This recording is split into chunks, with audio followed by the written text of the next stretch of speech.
The bitter wind cut through Clara Bennett's wool traveling coat as she stepped off the stagecoach into the small mountain town of Pine Ridge, Montana. Snow had begun to fall, dusting the wooden boardwalks and the shoulders of her dark blue dress with delicate white flakes. She clutched her leather satchel tighter, protecting the bundle of letters that had brought her across 3 states to this remote frontier settlement. Before we jump back in, tell us where you're tuning in from, and if this story touches you, make sure you're subscribed because tomorrow I've saved something extra special for you. "End of the line, miss," the driver called down, his breath forming clouds in the frigid air. "You sure someone's meeting you? Ain't no place for a lady to be stranded, especially with winter coming on hard." Clara nodded, though uncertainty gnawed at her stomach. "Mr. Samuel Morrison should be here shortly. He's expecting me." The driver shrugged and began unloading her single trunk from the coach's rear boot. Clara looked around the small town, taking in the handful of weathered buildings that comprised Pine Ridge, a general store, a blacksmith shop, what appeared to be a saloon, and several other establishments lined the main street. Smoke rose from chimneys, creating thin grey columns against the darkening sky. She had imagined this moment countless times during the long journey from Philadelphia. Samuel's letters had painted vivid pictures of his ranch, the mountains, the life they would build together.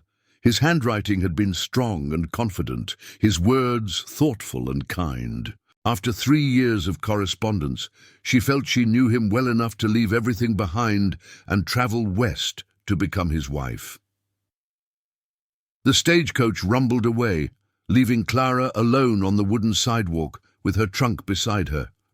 She checked. The small watch pinned to her coat, 4:30 in the afternoon. Samuel had promised to meet the Thursday stage, and this was Thursday. Perhaps he had been delayed by ranch work or the weather. "Miss Bennett?" Clara turned to see a tall, thin man approaching. He wore a sheriff's badge on his coat, and his expression was grave. Her heart began to race with an inexplicable dread. "Yes, I'm Clara Bennett. Are you Sheriff Walsh? Sheriff Patrick Walsh?" He removed his hat despite the cold. "Miss Bennett, I'm afraid I have some difficult news about Mr. Samuel Morrison." The world seemed to tilt beneath Clara's feet. "What kind of news? Perhaps we should step inside somewhere. The general store has a warm stove, and Mrs. Henderson makes good coffee.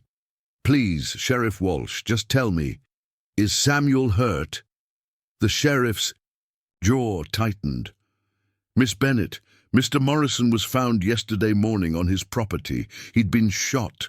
I'm very sorry to tell you that he didn't survive." Clara felt the blood drain from her face.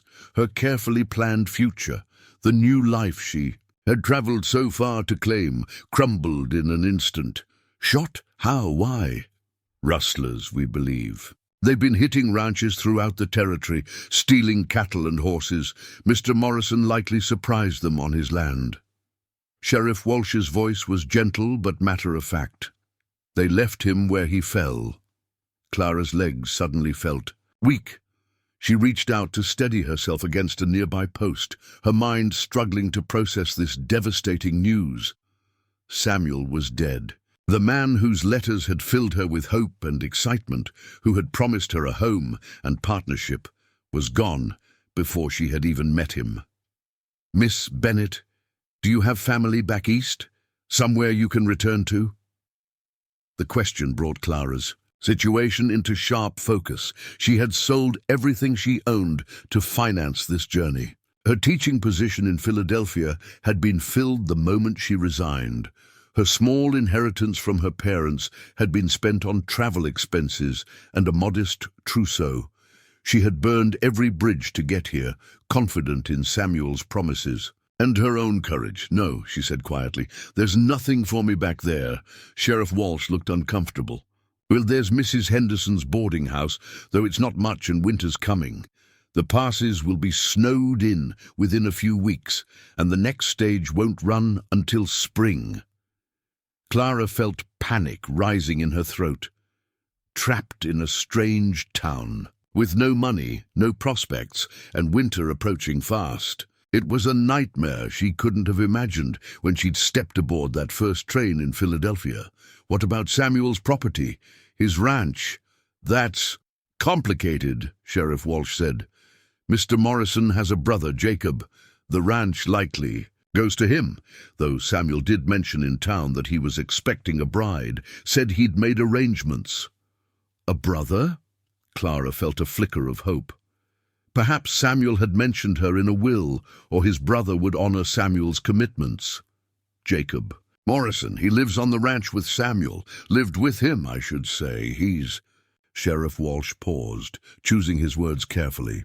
Jacob's a good man, but he doesn't speak, hasn't said a word since he was a boy. Some kind of accident, from what I understand. Makes him seem unfriendly to folks who don't know better, but Samuel always said Jacob was the finest person he knew, a mute brother. Clara tried to imagine meeting this man, explaining her situation, asking for help from someone who couldn't respond with words. The whole situation felt increasingly surreal and desperate. Could you take me to him, to the ranch? I need to see where Samuel lived, and perhaps his brother can tell me what arrangements Samuel made. Sheriff Walsh looked at the darkening sky. It's a fair ride, and this snow's getting heavier. But I suppose you have a right to know what Samuel intended. He glanced at her trunk. We'll need to put your belongings in my wagon. As they loaded her trunk and she climbed onto the wagon seat beside the sheriff, Clara tried to steel herself for whatever lay ahead. The snow was falling more steadily now, coating the ground and making the world seem muffled and strange. The key horses' hooves crunched through the white powder as they left Pine Ridge behind. Tell me about Samuel, Clara said as they rode. What kind of man was he? Sheriff Walsh was quiet for a moment, guiding the horse carefully along the increasingly treacherous road. Samuel Morrison was one of the finest men I knew in these parts. Honest, hard-working, treated everyone fair. He came out here about 10 years ago with his brother, built that ranch from nothing, never caused trouble, always helped his neighbors. When the drought hit 2 summers back, Samuel shared his water with families whose wells ran dry. Clara felt tears sting her eyes. The man in the letters had been real, had been as good as she'd hoped, and now he was gone. He talked about you often these past months, the sheriff continued. Said he'd finally found someone who understood him, someone who wanted to build something lasting out here. He was real excited about your arrival. The landscape around them was growing wilder as they left the town behind. Tall pines covered the mountainsides, their branches heavy with snow. The road wound through valleys and over ridges, past frozen streams and snow-covered meadows. Despite her grief and fear, Clara found herself moved by the stark beauty of this wilderness that Samuel had called home. How far is the ranch? About 5 miles out. It's good land, well watered, with a solid house and barn. Samuel built it to last. Sheriff Walsh glanced at her. He built it for a family. They rode in silence for a while. The only sounds were the crunching of snow under the wagon wheels and the occasional crack of a branch heavy with snow breaking in the forest. Clara pulled her coat tighter around herself, already feeling the bite of the mountain cold. If this was October, what would January be like? As they crested a hill, Sheriff Walsh pointed ahead. There it is, the Morrison place. Clara looked down into a valley where a cluster of buildings sat surrounded by snow-covered fields. Even in the gathering dusk, she could see it was a well-built homestead. A large 2-story house with smoke rising from its chimney, a substantial barn, several outbuildings and corrals that probably held livestock. It looked exactly as Samuel had described it in his letters, a place where someone could build a life, raise children, grow old in peace. As they approached the house, Clara saw a figure emerge from the barn. He was tall and broad-shouldered, wearing a heavy coat, and wide-brimmed hat. Even from a distance, there was something different about the way he moved. Careful, alert, as if he were constantly listening for sounds others might miss. "That's Jacob," Sheriff Walsh said. "Remember, he won't speak, but he understands everything. Don't let his silence make you think he's simple-minded. He's as sharp as they come." The wagon pulled to a stop in front of the house, and Jacob Morrison approached. Clara's first impression was of intense blue eyes studying her from beneath dark brows. His face was weathered but not old, perhaps 30 years or so. There was a wariness in his expression, but also curiosity as he looked from her to Sheriff. "Walsh, Jacob," the sheriff said, climbing down from the wagon. "This is Miss Clara Bennett. She was Samuel's intended bride. She just arrived on the stage from back east." Jacob's gaze fixed on Clara with startling intensity. She felt as if he were seeing straight through to her soul, measuring her somehow. He nodded once, acknowledging the introduction, then looked back at Sheriff Walsh with a questioning expression. "She doesn't know about the arrangements Samuel made," Sheriff Walsh explained. "Thought maybe you could show her Samuel's papers, help her understand what he intended." Jacob considered this, then stepped forward to help Clara down from the wagon. His hands were strong and steady, and despite his silence, there was a gentleness in the way he assisted her. He gestured toward the house, then began unloading her trunk without being asked. The interior of the house was warmer and more comfortable than Clara had expected. Samuel had indeed built it for a family. The main room was spacious, with a large stone fireplace providing heat and light. Handmade furniture filled the space, and everything was clean and well-maintained. It was clear that Jacob had been taking care of the place. Jacob set her trunk down and motioned for Clara to sit in a chair near the fire. He disappeared for a moment, returning with a wooden box which he placed on the table in front of her. Inside were papers, letters, and what appeared to be legal documents. Sheriff Walsh examined the contents. "Here's what we need," he said, pulling out a folded document. "Samuel's will dated 6 months ago." He read silently for a moment, then looked up with surprise. "Miss Bennett, Samuel left the ranch to you." Clara's mouth fell open.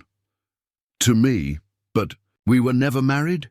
Says here that in the event he dies, before your marriage could take place, the property goes to Clara Bennett of Philadelphia, Pennsylvania, in recognition of our intended union and my desire to provide for her welfare."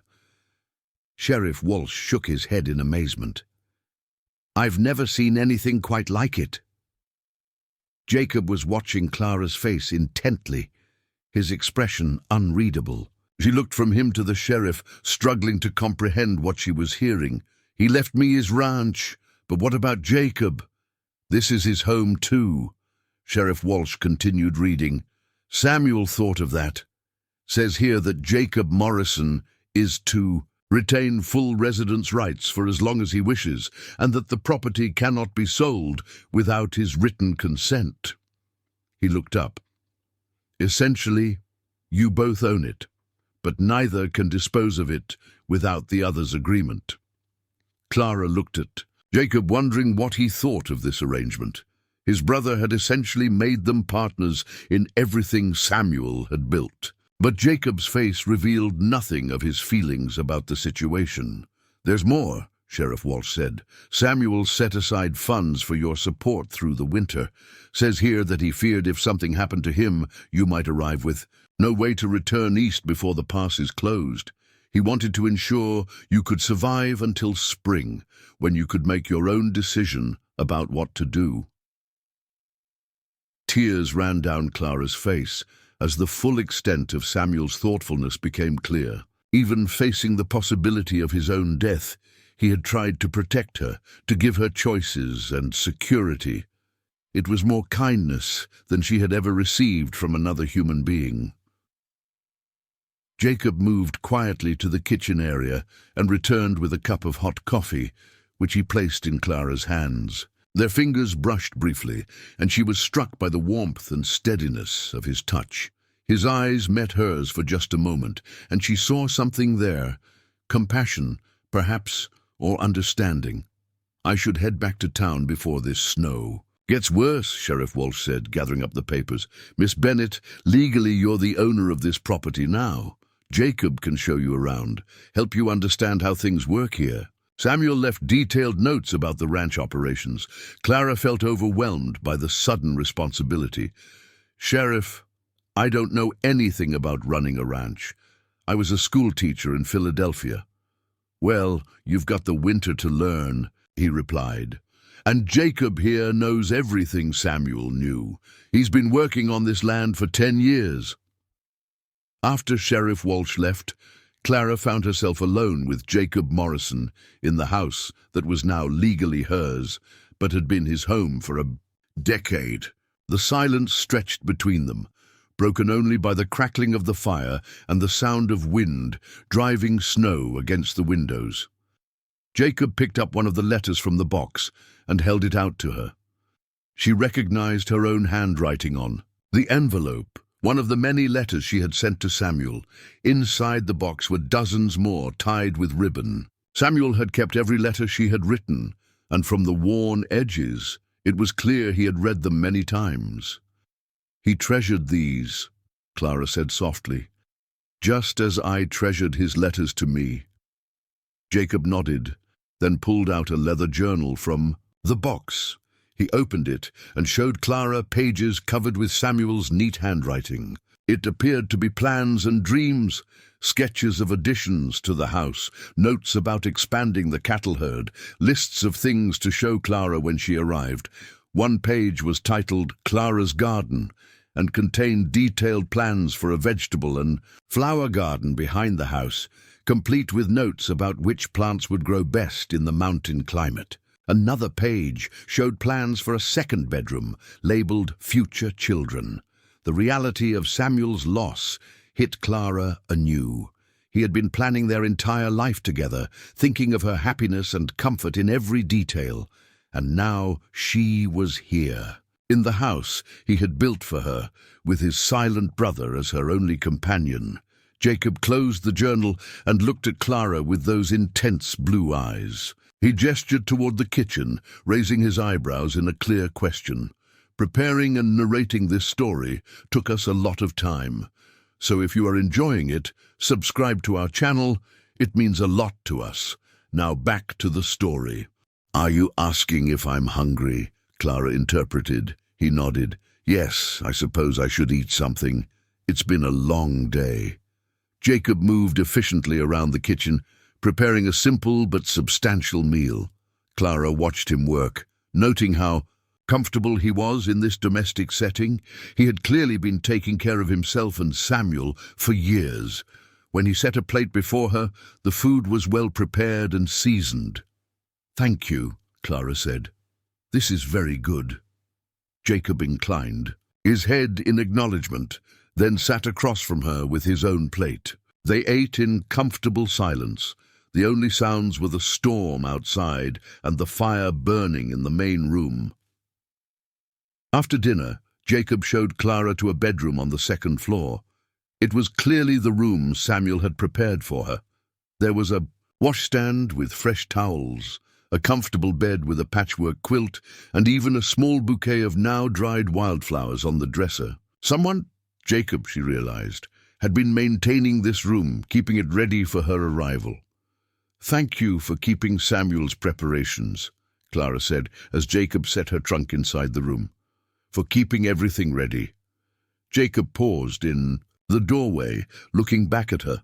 For just a moment, his expression softened, and Clara glimpsed the man behind the careful reserve. He touched his hat brim in a small salute, then withdrew, leaving her alone with her thoughts and grief. Clara sat on the edge of the bed that Samuel had chosen for her, in the room he had prepared with such hope. Outside, the wind howled through the mountains, driving snow against the windows. She was trapped here for the winter with a man she had just met, a man who couldn't speak, in a situation she could never have imagined. But as she prepared for bed, Clara found herself thinking, not just of her loss and fear, but of the unexpected kindness she had encountered. Samuel's provision for her future, even in death, Jacob's quiet acceptance of her presence in what had been his home, the warmth and comfort of this house in the wilderness. She had come west to marry a stranger and build a new life. Samuel was gone, but perhaps that new life was still possible in ways she couldn't yet imagine. As she drifted off to sleep to the sound of wind and snow, Clara tried to find hope in the darkness, clinging to the belief that Samuel's final gift, this home, this land, and the protection of his brother, might yet be the foundation of the future she had traveled so far to find. Clara woke to the sound of someone moving quietly downstairs. Pale morning light filtered through frost-covered windows, and she could hear the distant lowing of cattle. For a moment she forgot where she was. Then the events of yesterday crashed back into her consciousness. Samuel was dead. She was stranded in Montana for the winter, and somewhere below, his mute brother was beginning his morning chores. She dressed quickly in the cold room, grateful for the warm clothes she had packed for her new life as a rancher's wife. When she descended the stairs, she found Jacob stoking the fire in the main room. He looked up at her approach and nodded a greeting, then gestured toward the kitchen, where coffee was already brewing. The kitchen table had been set with 2 places, and Jacob was preparing what appeared to be pancakes and eggs. Clara watched him work, noting his efficient movements and the obvious care he took in preparing the meal. When he caught her watching, he pointed to a chair, indicating she should sit. "I should help," Clara said. "I can cook." Jacob paused, considering. This then handed her a wooden spoon and gestured toward the pancake batter. Working together in the kitchen felt surprisingly natural, despite their inability to have a conventional conversation. Jacob communicated through gestures, expressions, and the occasional nod or shake of his head when Clara asked direct questions. As they ate breakfast, Clara found herself studying Jacob's face. His features were strong and angular, weathered by outdoor work but not harsh. His dark hair was slightly longer than fashionable back east, and his blue eyes were remarkably expressive despite his silence. There was an intelligence there, a depth of understanding that made his inability to speak seem almost irrelevant. After breakfast, Jacob retrieved a heavy coat from a peg by the door and held it out to Clara. When she looked puzzled, he pointed outside and then at her, clearly indicating she should come with him. Clara bundled up in the coat, which was obviously Samuel's, and followed Jacob out into the crisp morning air. The storm had passed, leaving the world transformed by snow. Everything was covered in pristine white, from the barn roof to the fence posts. The mountains surrounding the valley rose majestically into a brilliant blue sky, their peaks gleaming in the sunlight. Clara had never seen anything so beautiful or so vast. Jacob led her first to the barn, where she met the livestock that would be crucial to their survival through the winter. There were 6 milk cows, a small herd of beef cattle in a nearby pasture, several horses, chickens, and 2 pigs. Jacob showed her the feed stores, the hayloft, and explained through gestures how the animals were cared for each day. "This is overwhelming," Clara admitted as they stood in the barn doorway. "I've never even touched a cow, let alone milked one." Jacob smiled slightly at this admission. He led her to one of the gentler cows and demonstrated the milking process, his large hands surprisingly gentle as he worked. When he gestured for Clara to try, she was initially terrified, but the cow stood patiently as she fumbled through her first attempt. "She's so large," Clara said, laughing nervously as warm milk finally began to flow into the bucket. "And be patient with my inexperience." Jacob nodded approvingly and patted the cow's flank affectionately. It was clear he had a way with animals, a calm presence that kept them at ease. Their tour continued to the root cellar, where Clara was amazed to see the extensive food stores Samuel and Jacob had laid in for winter. Preserved meats, vegetables, fruits, grains, and other supplies were carefully organized and stored. There was enough food to last several people through months of isolation. Samuel planned for everything, Clara murmured, looking around the well-stocked cellar. Even for feeding an unexpected guest. Jacob's expression grew somber at the mention of his brother's name. He picked up a jar of preserved peaches and showed Clara the label written in Samuel's neat handwriting. For Clara's first winter, her favorite from the letters.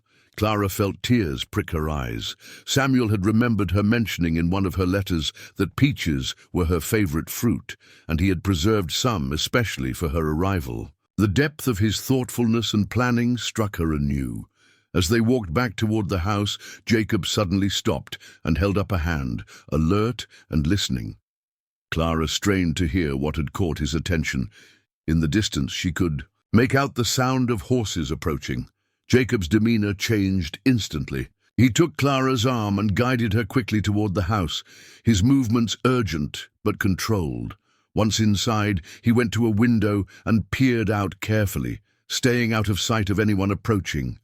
"Who is it?" Clara whispered, caught up in his obvious concern. Jacob held up 3 fingers, then made a gesture Clara interpreted as men on horseback. His expression was grim as he continued watching their approach. The sound of horses grew louder, and soon Clara could hear voices calling, "Out! Hello, the house! Anyone home?" Jacob moved away from the window and went to a cabinet Clara hadn't noticed before. He opened it to reveal several rifles and a shotgun, all clean and well-maintained. He selected a rifle and checked that it was loaded, then looked at Clara seriously. "You think they might be the Rustlers?" Clara asked, her heart beginning to race. Jacob shrugged, but his preparation suggested he wasn't taking any chances. He moved to the front door but didn't open it, instead calling out through the thick wood. His voice, when it came, was a shock to Clara. It was rough and unused, barely above a whisper, but clearly audible.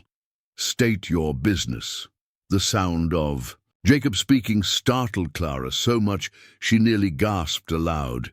He could talk. His voice was damaged somehow, perhaps from the childhood accident Sheriff Walsh had mentioned, but he could speak when necessary. "We're looking for Samuel Morrison," came the reply from outside. "Need to talk to him about some missing cattle." Jacob looked at Clara and shook his head slightly. He moved to the window again and observed the visitors for a long moment before returning to the door. "Samuel's not here," Jacob called out, his voice strained with the effort of speaking. "When'll he be back? We can wait." Jacob exchanged another look with Clara. She could see the conflict in his expression, the need to protect her from potentially dangerous men, balanced against the difficulty of maintaining a deception without revealing Samuel's death to possible criminals. "He's gone to town," Jacob finally replied. "Won't be back for days." There was a pause. Then Clara heard the men conferring among themselves in voices too low to make out words. Finally, their spokesman called back, "We'll check back later then. Tell Samuel that Frank Hayes and his boys stopped by. He'll know what it's about." The sound of horses departing gradually faded, but Jacob remained tense and alert for several more minutes. When he was satisfied they were truly gone, he carefully returned the rifle to its place and turned to Clara. "You can speak," Clara said quietly. "Why do you choose not to?" Jacob's hand went unconsciously to his throat, and Clara could see a faint scar there that she hadn't noticed before. His expression was pained as he struggled to find a way to explain without using his damaged voice. He led her to Samuel's desk and pulled out paper and pencil. In careful letters he wrote, "Throat hurt in accident when boy. Speaking is painful, usually not necessary." Clara read the note and looked up at him with new understanding. "But you spoke to protect us just now." Jacob nodded and wrote another note. "Some things worth the pain." The simple statement carried more weight than Clara had expected.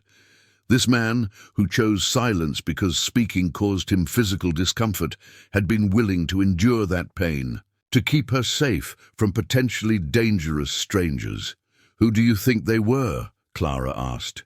Jacob wrote, Maybe rustlers who killed Samuel. Maybe men looking for rustlers. Hard to know. The uncertainty was troubling. If the men were indeed the rustlers who had murdered Samuel, they might return. If they were lawmen or other ranchers seeking justice, Jacob's deception might have hindered their investigation. Either way, it was clear that Clara and Jacob were not as isolated and safe as she had hoped. Over the following days, Jacob began teaching Clara the essential skills she would need to survive the winter. He showed her how to milk the cows, how to feed the chickens and collect eggs, how to tend the fire to keep it burning efficiently through the night. Each task was more difficult than Clara had anticipated, and her soft hands quickly developed blisters from the unfamiliar work. But Jacob was patient with her inexperience. When she struggled to carry heavy buckets of water from the well, he showed her how to use a yoke to distribute the weight. When she couldn't get the hang of milking, he positioned her hands correctly and guided her movements until she found the rhythm. His teaching was thorough and kind, never making her feel foolish for her city-bred ignorance. Clara found herself watching Jacob work with growing admiration. He moved through the daily routine of ranch life with practiced efficiency, caring for the animals, maintaining equipment, and preparing for the harsh winter ahead. Despite his silence, or perhaps because of it, he seemed more attuned to his surroundings than anyone she had ever known. He could predict weather changes by subtle signs in the sky, knew the health and mood of each animal by observation, and seemed to sense potential problems before they became serious. One afternoon, as Clara struggled to split kindling for the fire, Jacob appeared beside her with an axe. He demonstrated the proper technique, showing her how to read the grain of the wood and where to place the blade for the most effective split. When she tried again, following his guidance, the wood split cleanly. "I'm learning," Clara said, with satisfaction. "Slowly, but I'm learning." Jacob smiled, the first real smile she had seen from him, and nodded approvingly. He wrote on his ever-present paper, "Samuel would be proud." The mention of Samuel brought a familiar pang of grief, but also something else, a sense of connection to the man who had brought her here and to the brother who was helping her adapt to this new life. That evening, as they sat by the fire after dinner, Clara found herself telling Jacob about her life in Philadelphia. She described her work as a teacher, her small apartment, the routine that had filled her days, but never quite satisfied her longing for something more meaningful. "I always felt like I was waiting for my real life to begin," she said, staring into the flames. "Samuel's letters made me believe that real life was here, in this place with him. Now I don't know what my real life is supposed to be." Jacob listened intently, his blue eyes reflecting the firelight. When she finished speaking, he went to his paper and wrote a longer message than usual. "Real life is what you make each day. Samuel saw that in your letters. You have a strong spirit. Winter will show you what you are made of." Clara read the note twice, touched by the insight it revealed. "Is that what winter showed you? What were you made of?" Jacob considered this question for a long moment before writing, "Winter teaches survival, but also teaches what matters. When everything else is stripped away, what remains is who you truly are." Their conversation was interrupted by a sound that made Jacob instantly alert, the howl of wolves in the distance. He went to the window and peered out into the darkness, his expression concerned. "Are they dangerous?" Clara asked, joining him. At the window, Jacob wrote, "Usually avoid humans, but winter makes them bold. Will stay close to livestock." Over the next few nights, the wolf pack made their presence known. Clara could hear them calling to each other in the darkness, their voices wild and haunting. Jacob took to sleeping downstairs with his rifle nearby, and he moved some of the smaller livestock closer to the barn for better protection. The presence of the wolves added another layer of tension to their situation. Clara found herself lying awake at night, listening to their howls and thinking about how precarious their position really was. They were completely isolated, with winter closing in, predators circling, and the possibility that dangerous men might return looking for Samuel.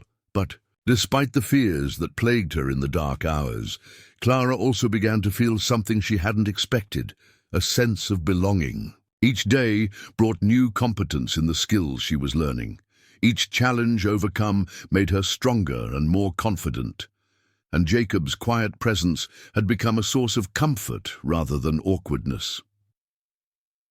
One morning, Clara woke to find the world transformed once again. Snow had fallen heavily during the night, and drifts were piled high against the buildings. When Jacob opened the door to check conditions, the wind caught it and nearly tore it from his hands. He struggled to close the door against the storm, then turned to Clara with an expression of grave concern. He went to the window and tried to see out, but the snow was falling so thickly that visibility was almost zero. Jacob wrote a note with obvious urgency. "Bad storm, may last days, must check animals." Clara could see the worry in his face. If the livestock couldn't reach shelter or water, they could die in conditions like this.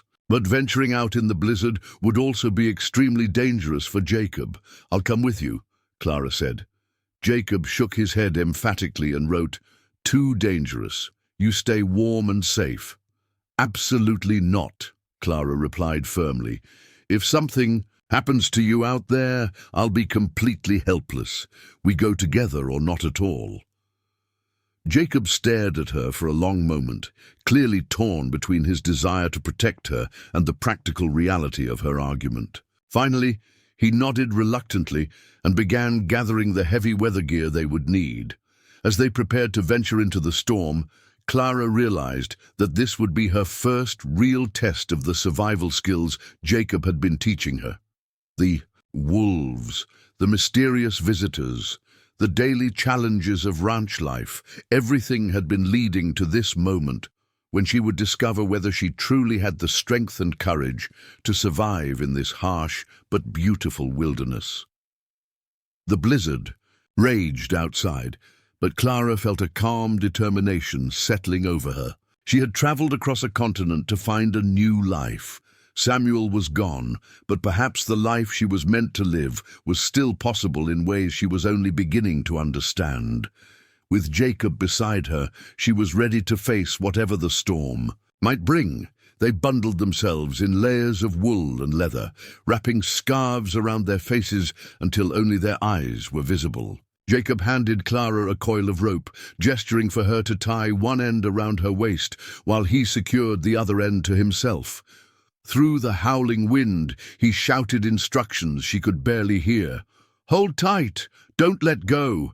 The moment they stepped outside, the storm hit them with shocking violence. The wind drove snow into their faces like tiny needles, and Clara could barely see Jacob despite the rope connecting them. The world had become a white void, disorienting and terrifying. She understood immediately why Jacob had been reluctant. To bring her, this wasn't just weather, it was a force of nature that could kill the unprepared. They fought their way toward the barn, each step a struggle against the wind that seemed determined to push them back. Twice, Clara stumbled and would have fallen, if not for Jacob's steadying hand. The familiar landscape had become alien and dangerous, with snowdrifts creating new obstacles and obscuring familiar landmarks. When they finally reached the barn, Jacob had to throw his full weight against the door to force it open against the accumulated snow. Inside, the animals were restless and frightened, huddled together for warmth. The temperature had dropped so severely that ice was forming on the water troughs. Jacob immediately set to work breaking the ice and ensuring the animals had access to water. Clara followed his lead, using an axe to chip away at the frozen surface, while he distributed hay and checked each animal for signs of distress. The work was exhausting in the heavy clothing, but Clara pushed through her fatigue, understanding that the lives of these animals and their own survival depended on this effort. As they worked, Clara began to notice things she had missed before. One of the cows was favoring her left front leg, limping slightly as she moved. A young calf seemed lethargic, staying close to its mother instead of exploring like the others. Jacob noticed these things too, his trained eye catching details that spoke of potential problems. He spent extra time examining the limping cow, running his hands along her leg and checking her hoof. When he found a small stone lodged between her toes, he carefully removed it and applied a salve from a jar he kept in the barn's medical supplies. The cow immediately seemed more comfortable, and Clara marveled at Jacob's gentle competence. The work in the barn took nearly 2 hours. By the time they finished, Clara's fingers were numb despite her gloves, and her face was stinging from the cold. But all the animals had been fed, watered, and checked for problems. The barn provided them with shelter from the worst of the storm, though even inside the building the wind could be heard howling like a living thing. As they prepared to make the treacherous journey back to the house, Jacob pointed to the hayloft and made a series of gestures. Clara understood he was suggesting they could sleep in the barn if the storm made travel too dangerous. The idea of spending the night in the cold barn was daunting, but she nodded to show she understood the option might be necessary. The return trip to the house was even more difficult than the journey out. The wind had increased in intensity, and the snow was now falling so heavily that Clara couldn't see her own feet. She clung to the rope connecting her to Jacob and tried to match his steady pace, but the cold was beginning to sap her strength. Halfway back to the house, disaster struck. Clara's foot caught in a hidden hole, and she fell hard, twisting her ankle and losing her grip on the rope. For a terrifying moment, she was alone in the white chaos, unable to see Jacob or determine which direction led to safety. "Jacob!" she called, but her voice was swallowed by the wind. Within seconds, she felt the rope grow taut as Jacob realized she had fallen. He followed the rope back to her, his strong hands finding her in the swirling snow and helping her to her feet. But when Clara tried to put weight on her injured ankle, pain shot through her leg. Jacob immediately understood the problem. Without hesitation, he swept Clara up in his arms and began carrying her toward the house. The added burden made his progress slower and more laborious, but he never faltered. Clara could feel the strain in his muscles as he fought against the storm, but his grip on her remained secure and protective. When they finally reached the house, both were exhausted and nearly frozen. Jacob deposited Clara gently on the couch near the fire, then immediately began building up the flames to warm them both. Clara's ankle was swelling, and she could see concern in Jacob's eyes as he examined it. He disappeared into the kitchen and returned with a basin of snow, which he packed around her ankle to reduce the swelling. Then he retrieved a bottle of whiskey from a cabinet and poured a small measure into a cup, adding hot water from the kettle. "Drink," he said, his damaged voice barely audible. "Warm you from inside." Clara accepted the cup gratefully, feeling the warmth spread through her body as she sipped the mixture. Jacob sat beside her, his own cup in hand, and for a moment they simply listened to the storm raging outside. "Thank you," Clara said quietly, "for carrying me back, for taking care of me." Jacob met her eyes and nodded, then reached for his paper and pencil. He wrote, "Partners take care of each other. Samuel would want me to protect you." Clara read the note and felt something shift inside her chest. "Is that what we are? Partners?" Jacob considered this question seriously before writing his response. "You own the ranch. I know the land. Neither can survive winter alone. Yes, we are partners." The simple acknowledgement felt like a milestone. Clara had arrived as Samuel's intended bride, but she was becoming something else, Jacob's partner in survival, in preserving Samuel's legacy, in creating something new from the ashes of their original plans. Over the following days, as the storm continued to rage, Clara and Jacob settled into a new routine. Her ankle needed time to heal, so Jacob took over more of the physical tasks, while Clara handled cooking, mending, and other indoor work. They communicated increasingly through written notes, creating a unique language of gestures and expressions that served them better than words. Clara discovered that Jacob was not only practical and capable, but also intelligent and well-read. Samuel's books lined the shelves, but many showed signs of heavy use that must have been Jacob's. In the evenings, as they sat by the fire, Jacob would sometimes pull out a book, and they would read together. Clara reading aloud while Jacob listened, with obvious enjoyment. "You love books," Clara observed one evening, as she noticed Jacob's attention to her reading. He wrote, "Samuel taught me to read. Books are voices when you have no voice. Stories are company when you are alone." Clara was touched by this insight into Jacob's inner life.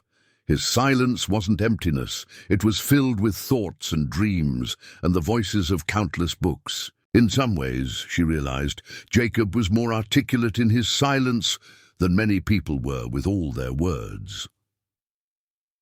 The storm finally broke on the fourth day, leaving behind a world transformed by snow. Drifts reached to the second-story windows. In some places, and the familiar landscape had been reshaped into something alien and beautiful. The work of digging out would take days, but Clara felt a sense of accomplishment at having survived their first major test. As they stood at the window looking out at the transformed landscape, Jacob wrote a note that surprised Clara. "You did. Well, you are stronger than you know." Clara read the note and felt a warm glow of pride. She had survived the blizzard, learned to care for animals, and contributed to their mutual survival. She was no longer the helpless city woman who had stepped off the stagecoach in Pine Ridge. She was becoming someone new, someone who belonged in this harsh but beautiful place. But as they prepared to venture outside and begin the work of digging out, Clara noticed something that made her blood run cold. In the snow near the barn, barely visible but unmistakable, were the tracks of several horses. Someone had been on their property during the storm, close enough to see their movements and activities. She pointed out the tracks to Jacob, who studied them with grim attention. He followed the trail with his eyes, noting where it led to a position that would have provided a clear view of the barn and house. Someone had been watching them, waiting, planning. Jacob wrote a note with obvious urgency. "Frank Hayes and his men. They came back during the storm, saw us together. Now they know Samuel is not here." Clara felt a chill that had nothing to do with the cold. Their deception had been discovered, and now dangerous men knew she and Jacob were alone and vulnerable. The winter that had seemed like their protection was becoming their trap, isolating them with people who might be murderers. "What do we do?" Clara asked. Jacob's response was swift and decisive. "We prepare to defend ourselves, and we find out who killed Samuel before they decide to kill us too." The discovery of the horse tracks changed everything. Clara and Jacob spent the morning following the trail, noting how the riders had positioned themselves to observe the ranch from multiple vantage points. The tracks led to a rocky outcropping about a quarter-mile from the house, where the watchers had waited for hours during the storm. Jacob knelt beside the clearest hoofprints, studying them with the intensity of a man reading a crucial document. He pulled out his paper and wrote, "3 horses. One has a distinctive crack in the left front shoe. Same horse from when they came to the door." Clara felt a chill of fear. "Frank Hayes and his men. They know we're alone now." Jacob nodded grimly and wrote another note. "They will come back, but now they know you are woman alone with me. Changes their plans." "What kind of changes?" Jacob's expression darkened as he wrote, "Before, they maybe thought Samuel hiding somewhere. Now they know Samuel is dead or gone, makes us witnesses to their secret. The implication was terrifying. If these men were indeed the rustlers who had killed, Samuel, Clara, and Jacob had become loose ends that needed to be tied up. Their isolation, which had felt like protection, was now a vulnerability. As they walked back toward the house, Jacob suddenly stopped and pointed toward the horizon. A thin column of smoke was rising in the distance, too far away to be from any neighboring ranch Clara knew about. Jacob watched it for a long moment, his expression troubled. "What is it?" Clara asked. Jacob wrote, "Smoke from the wrong direction. No ranch that way. Maybe camp, maybe a signal." Clara shaded her eyes and tried to make out details, but the smoke was too distant. Could it be other ranchers looking for the rustlers? Maybe. Or maybe rustlers telling others they found us. That afternoon, Jacob began what Clara could only describe as war preparations. He cleaned and loaded every firearm in the house, checked the ammunition supplies, and began moving furniture to create better defensive positions near the windows. He showed Clara how to load and fire the shotgun, explaining through gestures that it would be more effective for her than the rifle due to its wider spread. "I've never shot at a person," Clara said, handling the weapon nervously. Jacob wrote, "Hope you never have to. But if men come to hurt us, you shoot. Do not hesitate. Hesitation gets you killed." The bluntness of his words struck Clara like a physical blow. She'd been thinking of their situation as an adventure, a test of survival skills. Jacob was preparing for a fight to the death. As evening approached, Jacob made another decision that surprised Clara. He went to Samuel's desk and began pulling out papers and documents, studying them carefully by lamplight. Clara watched as he sorted through letters, bills of sale, land, records, and other business documents. "What are you looking for?" she asked. Jacob wrote, "Samuel kept records of everything. If rustlers were watching him, maybe he wrote about it. Maybe he knew who they were." Clara joined him at the desk, and together they began a systematic examination of Samuel's papers. Most were routine business documents, receipts for cattle sales, correspondence with suppliers, records of expenses and income. But gradually, a pattern began to emerge. "Look at this," Clara said, pointing to a series of letters from other ranchers. "They're all complaining about missing cattle. Mr. Henderson lost 20 head in August, the Pattersons lost 15 in September, and here's one from someone named Williams, who lost an entire herd." Jacob nodded and wrote, Samuel was keeping track. He knew rustling was a big problem. They continued reading, and Clara found a letter that made her heart race. It was from Samuel to Sheriff Walsh, dated just 2 weeks before Samuel's death. In it, Samuel reported seeing strange riders on his property at night and requested increased patrols in the area. He knew he was being watched, Clara said. He tried to get help. Jacob found another document, a rough map in Samuel's handwriting, showing the locations where cattle had been stolen. Red X marks indicated each ranch that had been hit, and a line connected them all, showing a clear pattern of movement across the territory.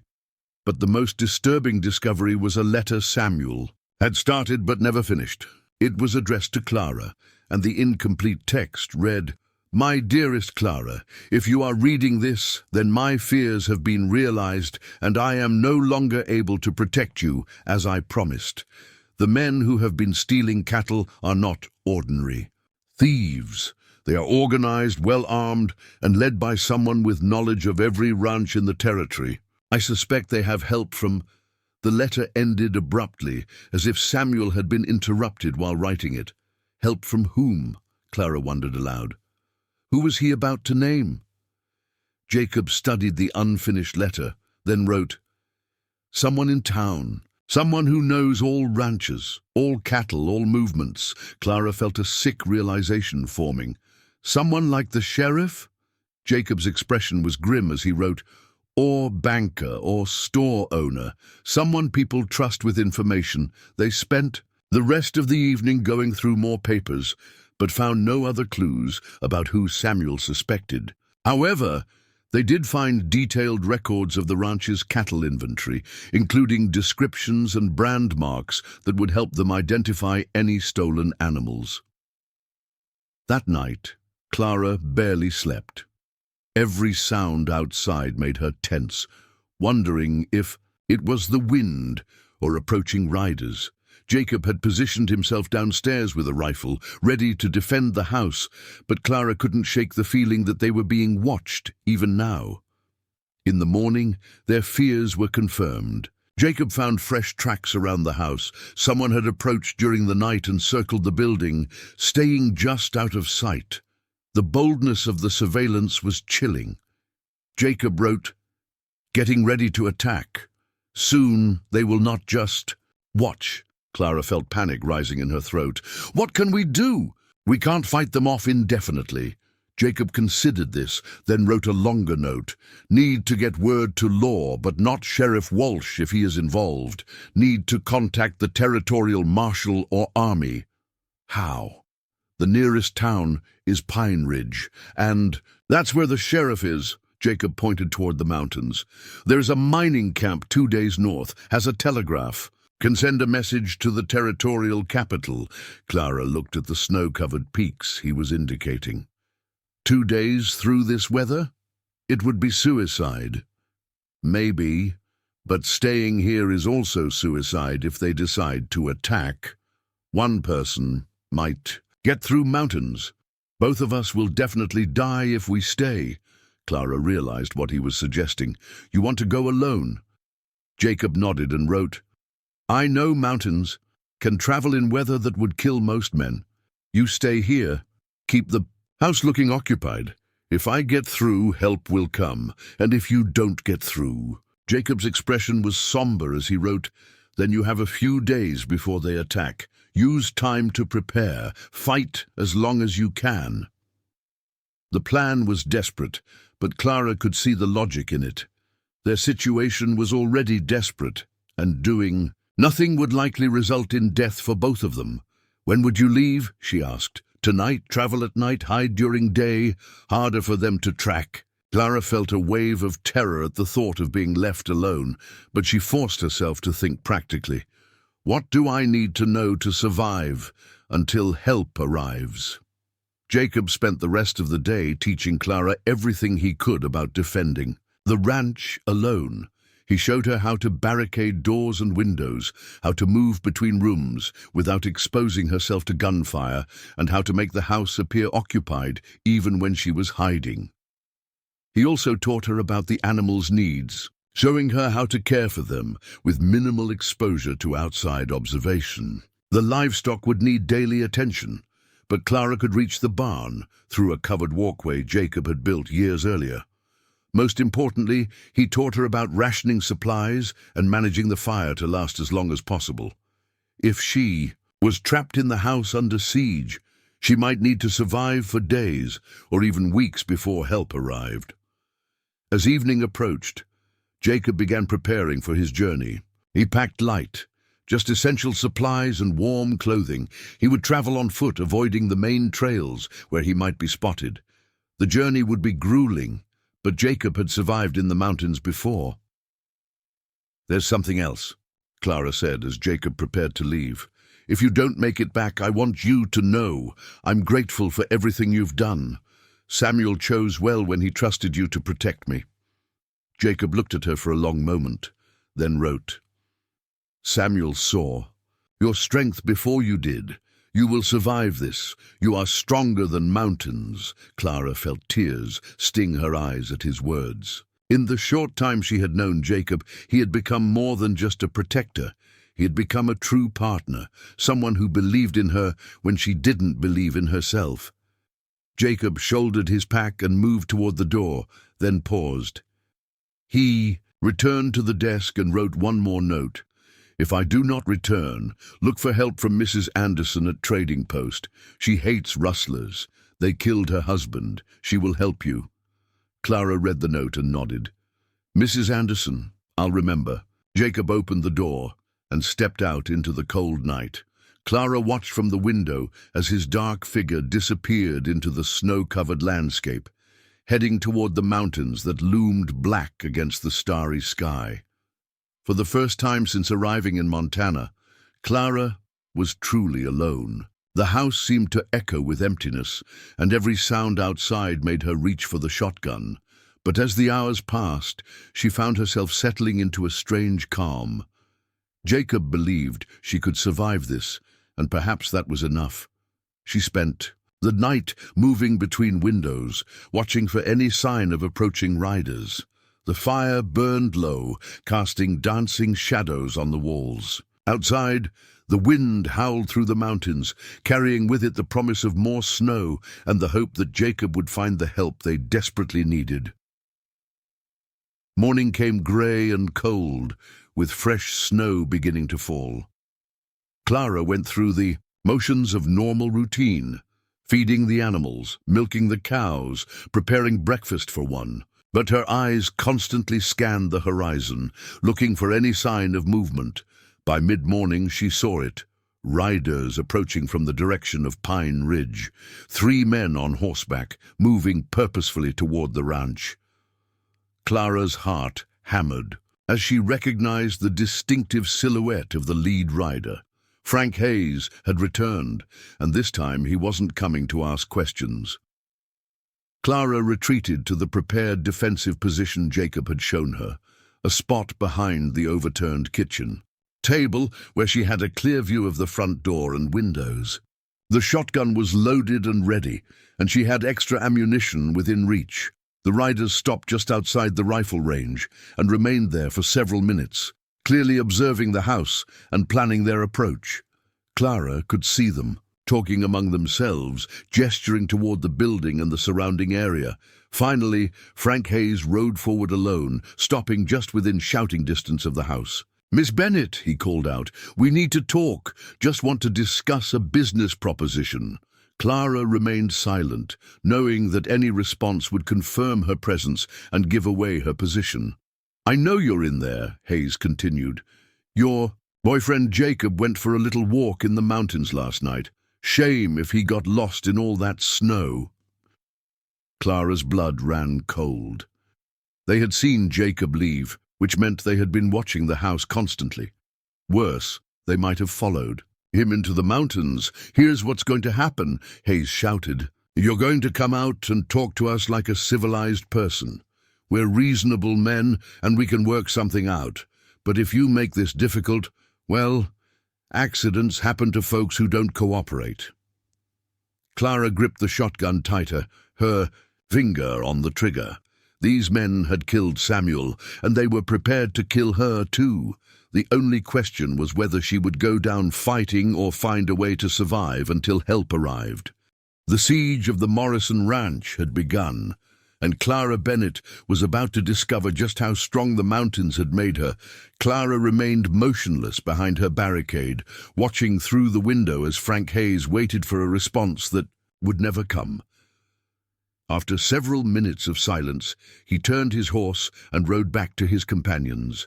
The 3 men huddled together, their voices carrying faintly on the cold air, but their words indistinguishable. Hayes gestured toward the house, then pointed to different positions around the property. Clara's heart sank as she realized they were planning to surround the building, cutting off any possibility of escape. She was about to be trapped like an animal. The riders split up, with Hayes remaining in front, while the other 2 circled around to cover the back and sides of the house. Clara moved carefully from window to window, tracking their positions and noting how they stayed just beyond accurate rifle range. These weren't amateur criminals. They knew exactly how to conduct a siege. For the next hour, nothing happened. The men remained in their positions, occasionally calling out offers to negotiate, but Clara kept silent. She understood this was psychological warfare, designed to wear down her nerves and make her desperate enough to surrender. But she also used the time to her advantage, studying their movements and looking for weaknesses in their positions. As the morning progressed, Clara noticed something that gave her a glimmer of hope. One of the men, a thin fellow positioned near the barn, kept shifting in his saddle and looking toward the tree line. He seemed nervous, constantly checking over his shoulder as if expecting trouble from that direction. Clara realized the Rustlers were worried about something too. Perhaps they feared Jacob had already reached help, or maybe they were concerned about other ranchers in the area becoming suspicious. Whatever the reason, they weren't completely confident in their position. The standoff continued until midday, when Frank Hayes made his next move.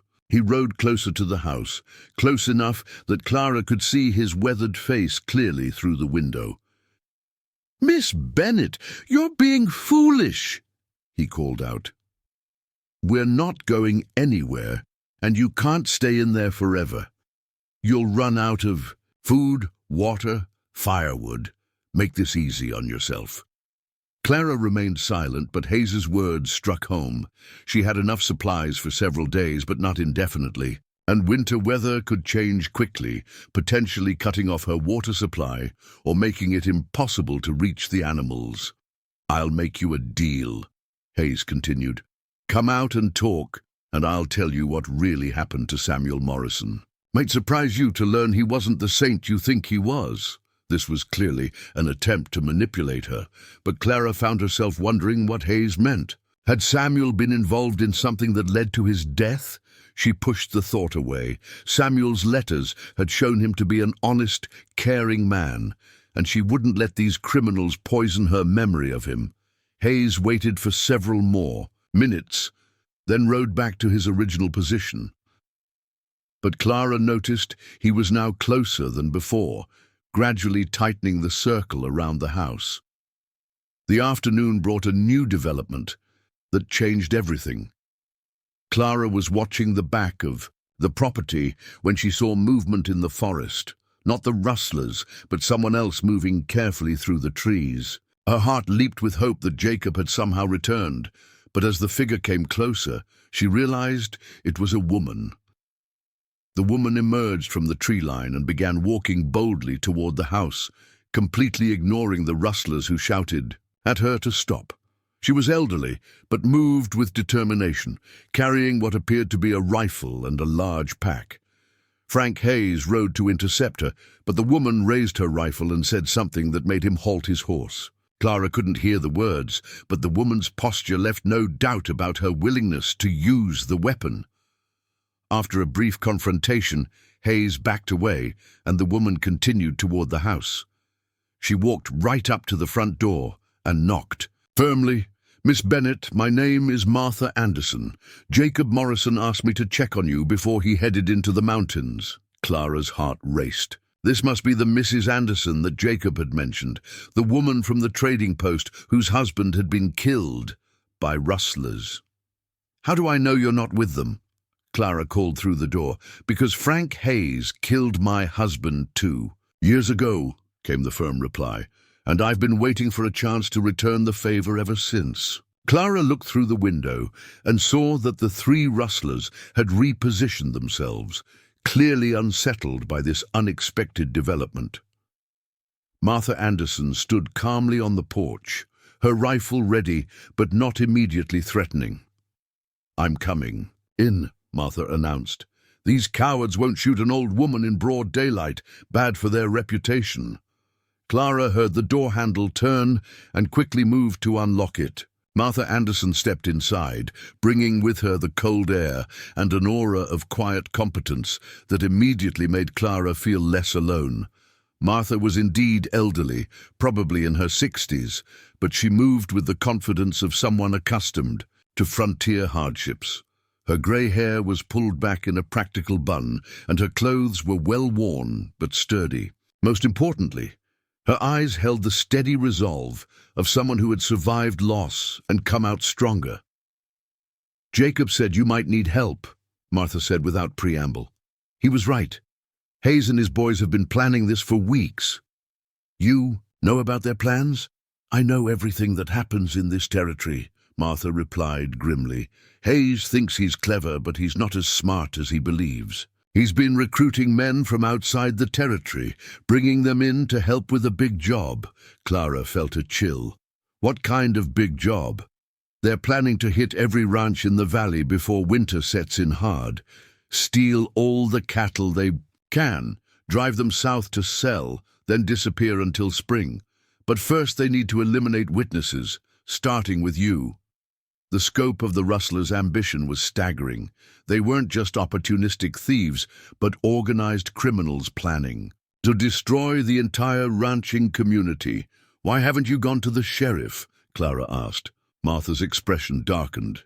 "Because Sheriff Walsh is the one who's been feeding Hayes information about ranchers' movements and cattle numbers. Walsh gets a cut of every sale."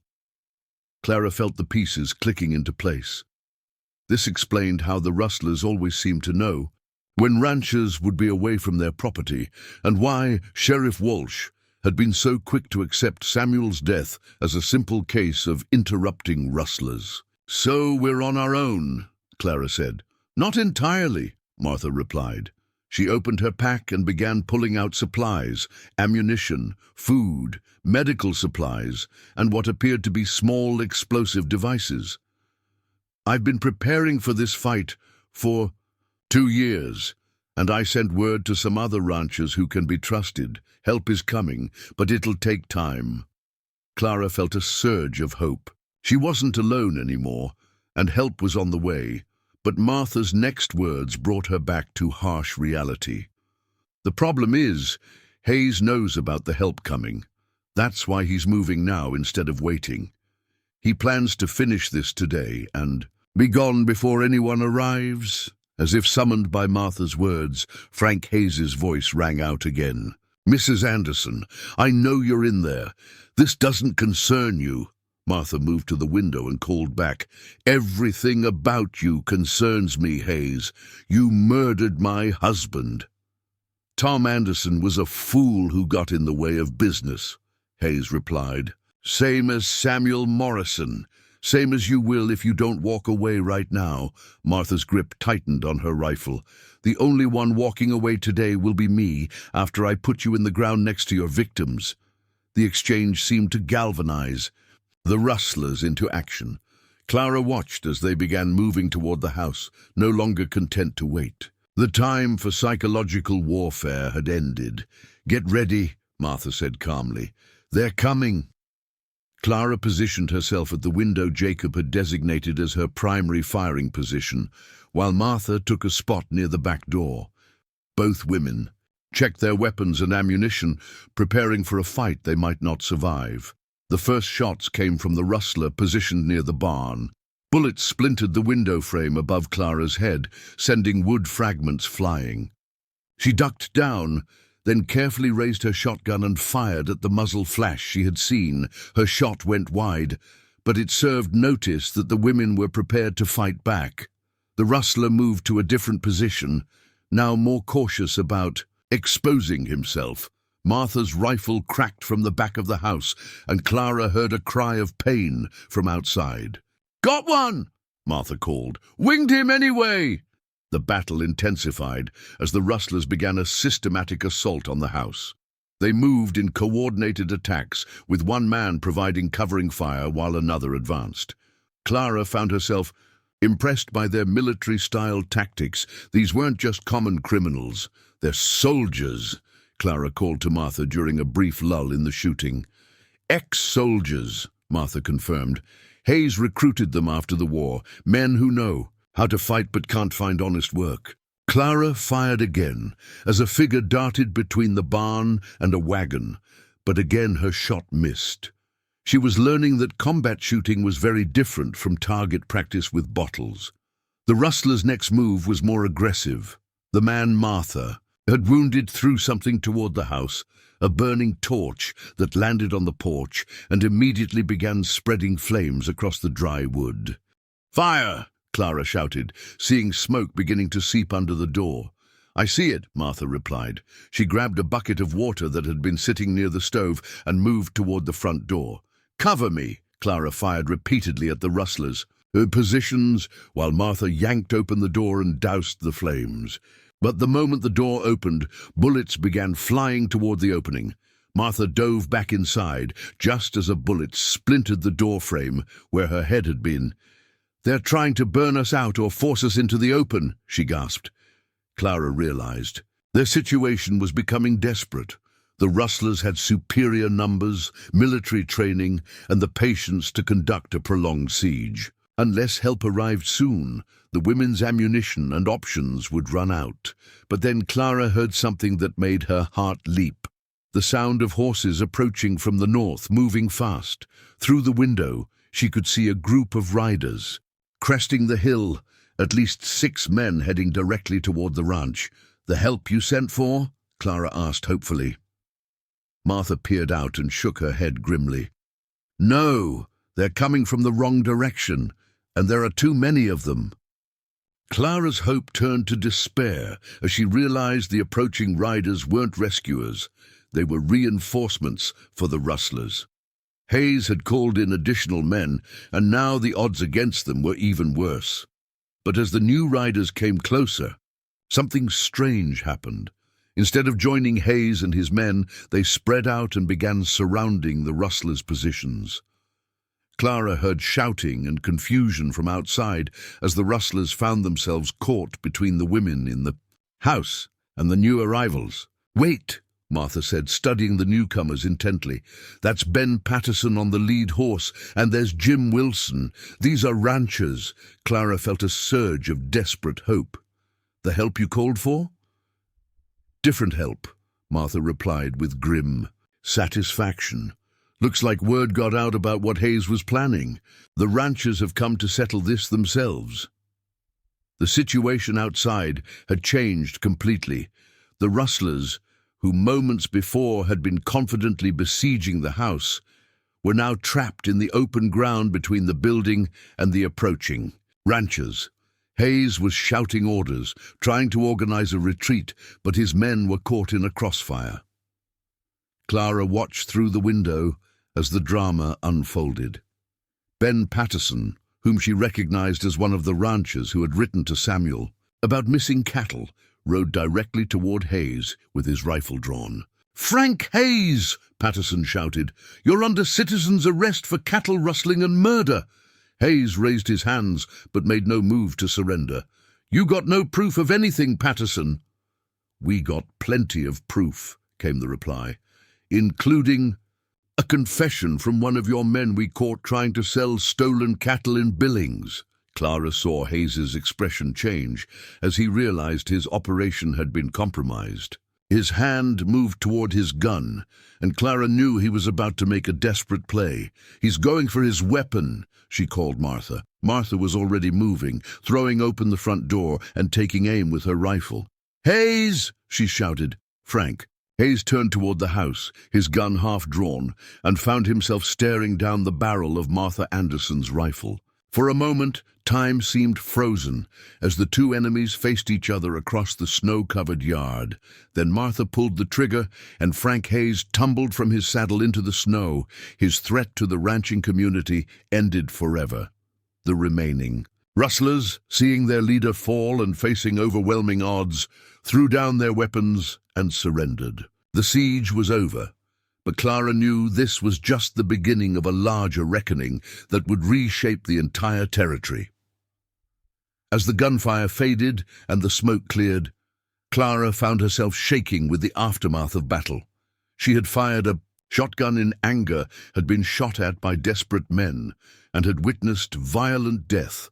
The civilized schoolteacher from Philadelphia felt like a stranger from another lifetime. Martha Anderson approached her, placing a weathered hand on Clara's shoulder. "You did well, girl. First time under fire is always the hardest." "I don't feel like I did well," Clara admitted, her voice trembling. "I missed every shot I took." "You kept shooting and you didn't run," Martha replied firmly. "That's what matters. The missing comes with being scared. The courage comes from fighting anyway." Ben Patterson entered the house, removing his hat respectfully. He was a tall, lean man with graying hair and the calloused hands of someone who worked his own land. Behind him came 2 other ranchers Clara didn't recognize. "Miss Bennett," Patterson said. "I'm Ben Patterson. I corresponded with Samuel about the rustling problems.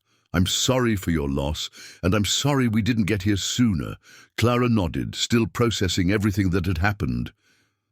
How did you know it was coming?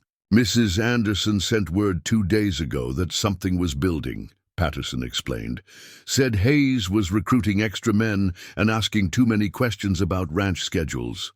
Then this morning, one of my hands spotted smoke signals from the direction of your property. Smoke signals? Clara looked puzzled. Martha smiled grimly. Old Apache trick I learned from my late husband. We set up a system with friendly ranchers. Different smoke patterns mean different kinds of trouble. Clara marveled at the level of preparation and communication these frontier people had developed. While she had been focused on surviving day to day, Martha and the other ranchers had been building networks and planning for exactly this kind of crisis. What happens now? Clara asked. Now we round up the rest of Hayes's operation, Patterson replied. These three weren't working alone. There's a whole network of thieves and corrupt officials that needs cleaning out. One of the other ranchers, a younger man with a thick beard, stepped forward. Miss Bennett, I'm Jim Wilson. I knew Samuel well. He was a good man and a good neighbor. If you need help running the ranch until you decide what to do long term, my family and I are willing to lend a hand. Clara felt overwhelmed by the offer of community support. That's very kind, but I'm not sure what my plans are yet. No need to decide today, Patterson said gently. Winter's just starting, and you'll have plenty of time to think, but you should know that Samuel built something good here, and there are people who'd like to see it continue. As the men began the grim work of dealing with the bodies and securing the surrendered Rustlers, Clara found herself wondering about Jacob. Had he made it safely to the mining camp? Was he even now sending telegrams for help that was no longer needed? Martha seemed to read her thoughts. You're worried about Jacob? Yes. He left last night to try to reach the telegraph at the mining camp. I don't know if he made it or if Hayes's men followed him. Jacob Morrison is tougher than leather and twice as smart, Martha said confidently. If anyone could make it through these mountains in winter, it's him. He'll be back. But Clara couldn't shake her worry. Jacob had risked his life to save hers, and she had no way of knowing whether he was safe or lying frozen in some mountain pass. The afternoon was spent giving statements to Ben Patterson, who had been elected as the temporary leader of the ranchers' group. Clara learned that the rustling operation had been far more extensive than anyone had realized. Hayes and his men had been operating across 3 territories, stealing cattle and selling them in distant markets where the brands wouldn't be recognized.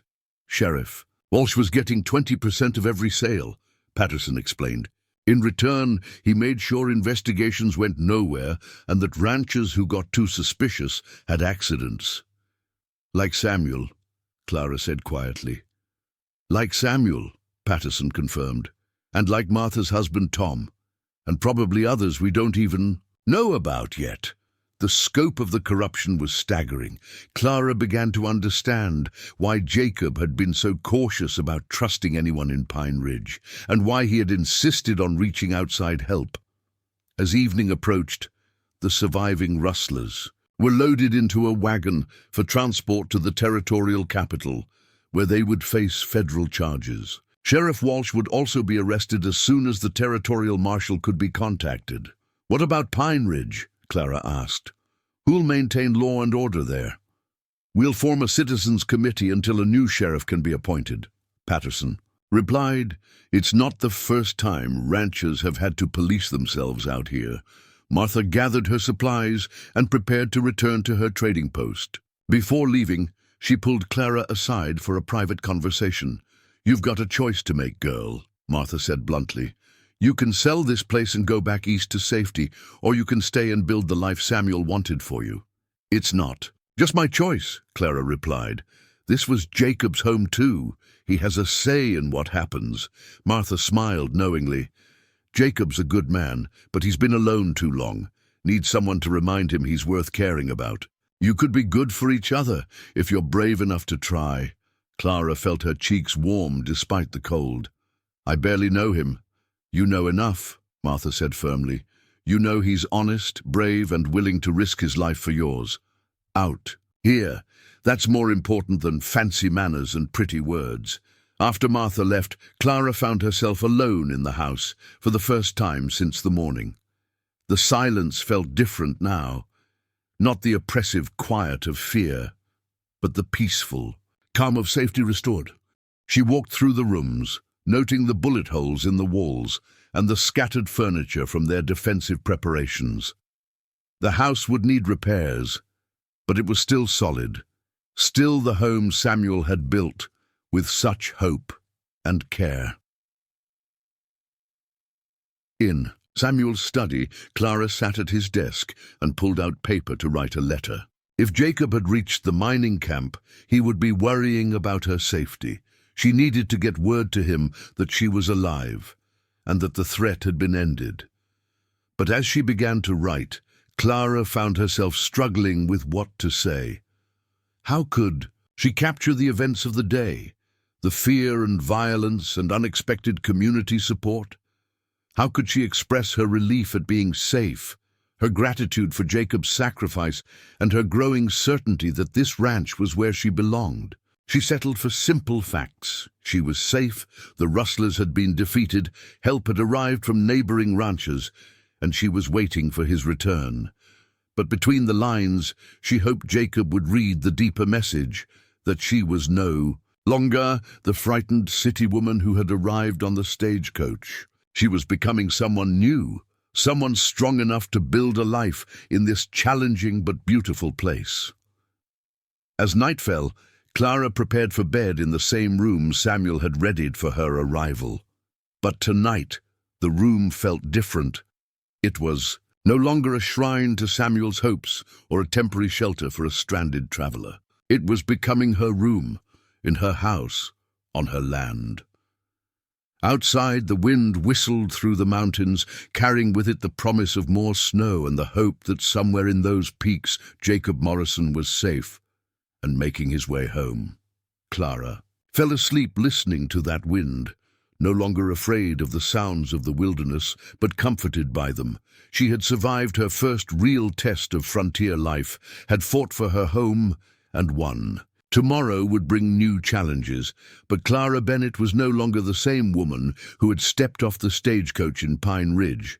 She was becoming someone Samuel would have been proud to call his partner, and someone Jacob might be proud to call his equal. Clara woke to the sound of horses approaching through the pre-dawn darkness. For a moment panic seized her as memories of the previous day's siege flooded back, but these hoofbeats were different, measured and steady, not the aggressive charge of attackers. She moved carefully to the window and peered out through the frost-covered glass. 3 riders were approaching the house, moving slowly through the snow. In the pale light of early morning, Clara could make out their shapes, but not their faces. Her hand instinctively moved toward the shotgun that now rested permanently beside her bed. The lead rider raised his hand in what appeared to be a peaceful gesture, then called out in a voice that made Clara's heart leap with relief and joy. "Clara, it's Jacob!" She rushed downstairs and threw open the front door, not caring about the cold air that rushed in. Jacob Morrison sat atop his horse, looking exhausted and half-frozen, but alive and whole. Behind him rode 2 men she didn't recognize, one wearing what appeared to be a military uniform, the other dressed like a federal marshal. Jacob dismounted stiffly, his movements showing the effects of his grueling journey through the mountains. Clara ran to him, and for a moment they simply stood in the snow, looking at each other with the relief of people who had feared they might never meet again. "You're safe," Jacob said, his damaged voice barely audible in the cold air. "Thank God. You're safe." "The Rustlers came yesterday," Clara said quickly, "but Martha Anderson arrived, and then the other ranchers, and we fought them off. Frank Hayes is dead." Jacob's eyes widened at this news. He gestured toward his companions and wrote, quickly on a piece of paper, "Brought territorial marshal and army captain. Came to arrest Hayes and clean out corruption." The marshal, a tall man with steel-gray hair and a badge pinned to his heavy coat, approached them. "Miss Bennett, I'm Marshal William Crawford. Mr. Morrison here told us quite a story about rustlers and corrupt officials. Sounds like we're a day late to the party. The main threat is over, Clara confirmed, but there may be more members of the gang still at large, and Sheriff Walsh is definitely involved. The army captain, a younger man with lieutenant's bars on his shoulders, stepped forward. "Ma'am, I'm Lieutenant James Mitchell. We're here to conduct a full investigation of criminal activity in this territory. Your testimony will be crucial to prosecuting everyone involved." Over the next hour, as they warmed themselves by the fire and shared a hurried breakfast, Clara recounted the events of the previous day. Jacob listened intently, occasionally writing questions or comments, his expression growing grimmer as he learned how close she had come to death. Marshal Crawford took detailed notes throughout Clara's account. "This corruption goes deeper than we suspected," he said when she finished. "A conspiracy involving local law enforcement, organized rustling, across territorial lines, and multiple murders. This will require federal prosecution." "What about the men who were captured?" Clara asked. "They're being held in Pine Ridge pending trial," Lieutenant Mitchell replied. "But we need to move fast. Word of Hayes's death and the arrests is spreading, and other members of the organization might try to flee or eliminate evidence." Jacob wrote a note and showed it to the marshal. "Walsh must be arrested today. He knows territory well. If he runs, might never catch him." "Agreed," Crawford replied.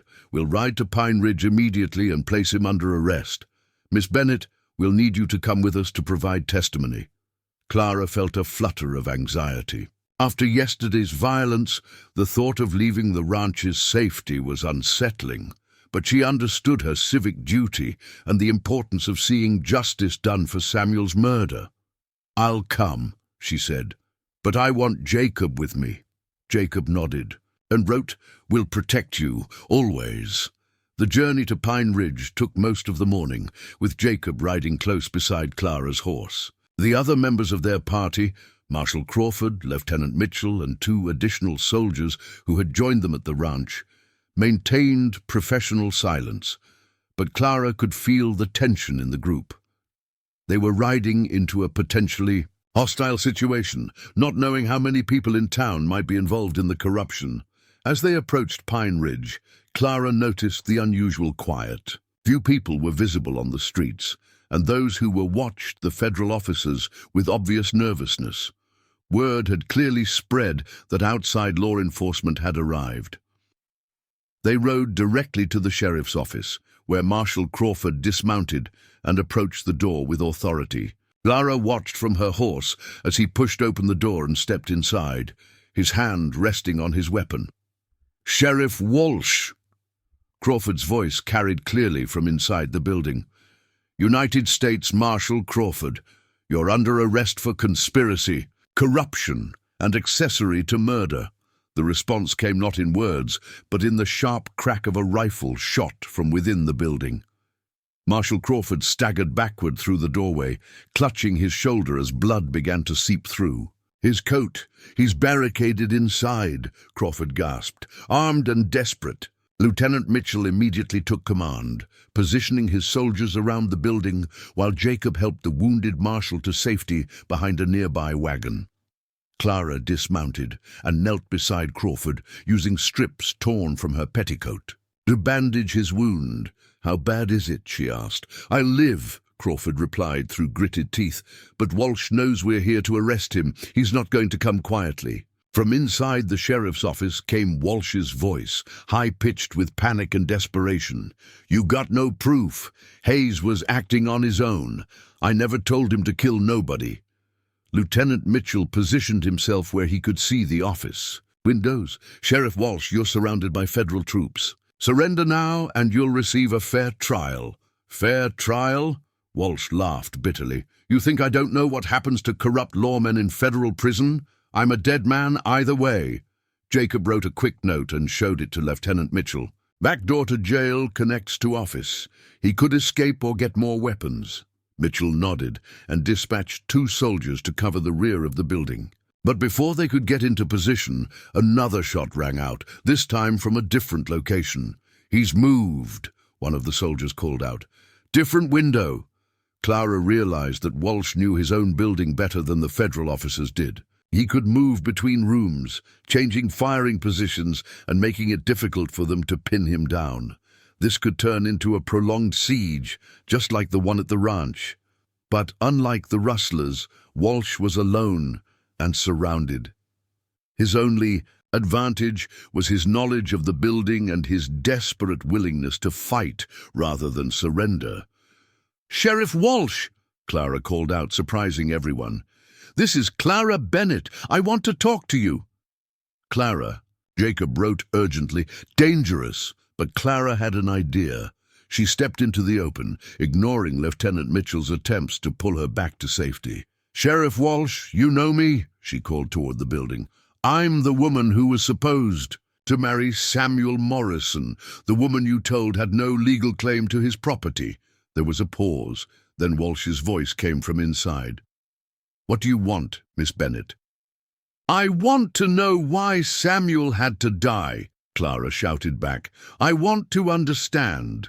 What was so important that an innocent man had to be murdered?" Another pause, longer this time. Clara could sense Walsh considering whether to respond. Samuel was going to expose everything, Walsh finally called back. He had evidence, records. He was going to send them to the territorial capital. Clara felt a surge of both satisfaction and sorrow. Samuel had indeed been trying to stop the Rustlers, just as she had suspected. "What evidence?" she pressed. "Bills of sale, shipping records. He figured out we were selling stolen cattle through legitimate dealers in Denver and St. Louis. Had enough proof to hang all of us." Clara exchanged glances with Marshal Crawford, who, despite his wound, was listening intently to this confession.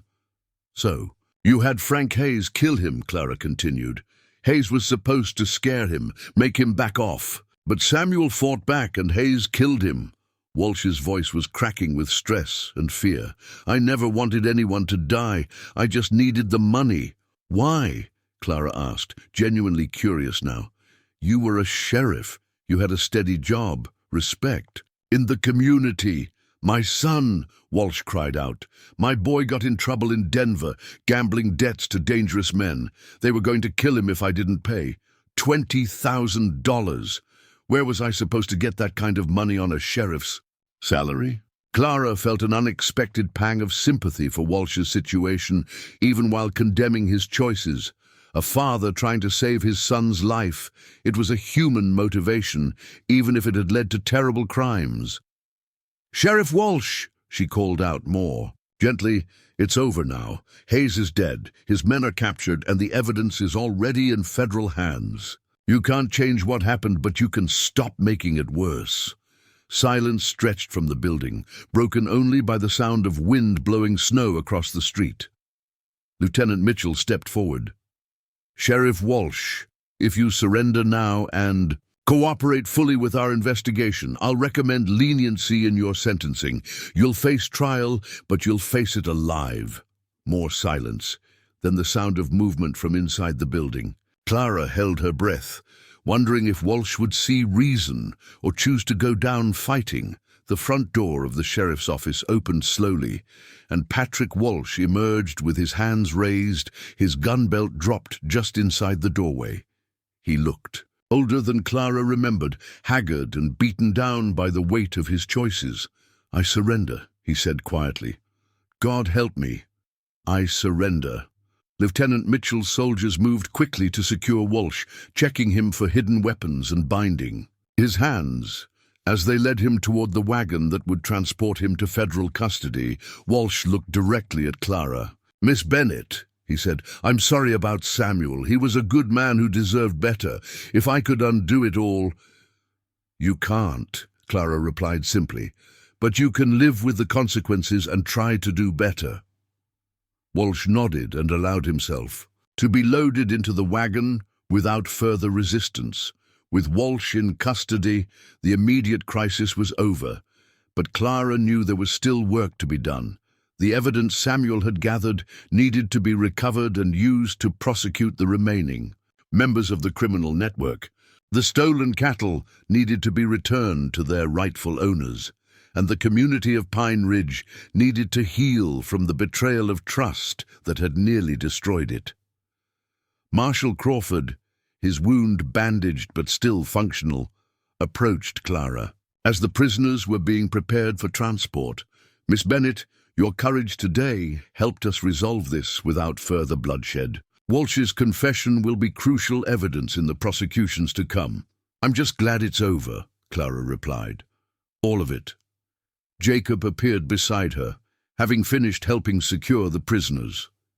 He wrote a note. "Not over yet. Still need to find Samuel's evidence and recover stolen cattle. But the worst danger is the past."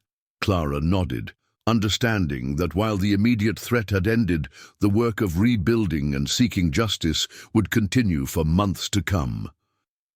As they prepared to leave Pine Ridge and return to the ranch, Clara found herself looking back at the small town that had been the center of so much drama and danger. It looked peaceful now, almost innocent in the afternoon snow. But she knew it would never look quite the same to her again. The ride back to the ranch was quiet, each member of their party lost in their own thoughts about the day's events. Clara found herself thinking not just about what had happened, but about what would happen next. The immediate crisis was over, but her life, her real life, was just beginning. Jacob rode beside her in comfortable silence, and Clara realized that somewhere in the midst of all the danger and uncertainty, her feelings toward him had deepened into something she hadn't expected. He had risked his life to save hers, had supported her through her transformation from helpless city woman to capable frontier survivor, and had stood by her side through every challenge. As the ranch came into view in the valley below, Clara knew she had found more than just safety and shelter. She had found home, and perhaps something even more precious, a partner worthy of the life Samuel had dreamed of but had not lived to enjoy. The sun was setting behind the mountains as they rode into the ranch yard, painting the snow-covered landscape in shades of gold and pink. Clara looked at the house Samuel had built, the barn where she had learned to care for animals, the land that was now legally hers, but felt emotionally like theirs. Tomorrow would bring new challenges, decisions about the future, plans for the ranch, and the work of building a life in this beautiful but demanding place. But tonight, Clara Bennett felt something she had never felt before, the deep satisfaction of being exactly where she belonged, with exactly the person she was meant to be with. The mail-order bride who had arrived to find her groom dead had discovered something far more valuable than the marriage she had planned. She had discovered herself, and in doing so, had found a love that was real, tested, and strong enough to last through whatever the future might bring. 3 weeks after Sheriff Walsh's arrest, Clara stood in the kitchen of the Morrison Ranch, flour dusting her hands as she kneaded bread dough with practiced efficiency. The morning sun streamed through windows that had been repaired and cleaned, casting warm light across a room that now truly felt like home. Outside, she could hear Jacob working with the horses, his low whistles and gentle commands carrying on the crisp winter air. The federal investigation had concluded 2 days prior, with Marshal Crawford returning to the territorial capital with enough evidence to prosecute the entire rustling network. Samuel's hidden records, found exactly where Walsh had indicated, proved instrumental in recovering stolen cattle and identifying corrupt officials across 3 territories. The scope of justice would extend far beyond Pine Ridge, but for Clara, the most important outcome was simpler. Samuel's murder had been avenged, and his dream of an honest, prosperous ranching community could finally become reality. A knock at the door interrupted her thoughts. Clara wiped her hands on her apron and opened it to find Martha Anderson standing on the porch, a large basket in her arms and a knowing smile on her weathered face. "Thought I'd check on how you're settling in," Martha said, stepping inside without. waiting for an invitation, brought some supplies from the trading post, coffee, sugar, and a few other necessities. Clara accepted the basket gratefully. "You didn't need to make the trip in this weather, but I'm glad you did. I've been wanting to talk to you." Martha settled herself at the kitchen table with the familiarity of an old friend. "About what, dear?" Clara returned to her bread-making, needing the activity to organize her thoughts. "About what happens next, about the ranch, about Jacob, about my future here." "Ah," Martha said with satisfaction, "the important questions. And what conclusions have you reached?" Clara shaped the dough into loaves before answering. "I've decided to stay permanently. This land, this life. It's what I want. But there are complications, such as the fact that I legally own everything, but Jacob has been the real rancher here for 10 years. Such as the fact that people in town still see me as the mail-order bride who never got married. Such as the fact that Jacob and I have never actually discussed what we mean to each other." Martha nodded approvingly. "Those are indeed complications, but not insurmountable ones. What does your heart tell you about Jacob Morrison?" Clara felt warmth spread through her chest at the question. "My heart tells me he's the finest man I've ever known. Strong, honest, gentle, brave. He's risked his life for mine multiple times, and he's never asked for anything in return except the chance to help me survive." "And what does your head tell you?" Clara considered this more carefully. "My head tells me that we work well together, that we understand each other despite his silence, and that we could build something lasting here. But my head also worries about practical matters, about whether he sees me as a partner or just as Samuel's intended bride he's duty-bound to protect." Martha stood and moved to the window, looking out at Jacob as he worked with a young colt in the corral. "That man has been in love with you since the day you arrived, Clara Bennett. Anyone with eyes can see it. The question is whether you're brave enough to tell him how you feel." Clara's hands stilled on the bread loaves. "How can you be so certain?"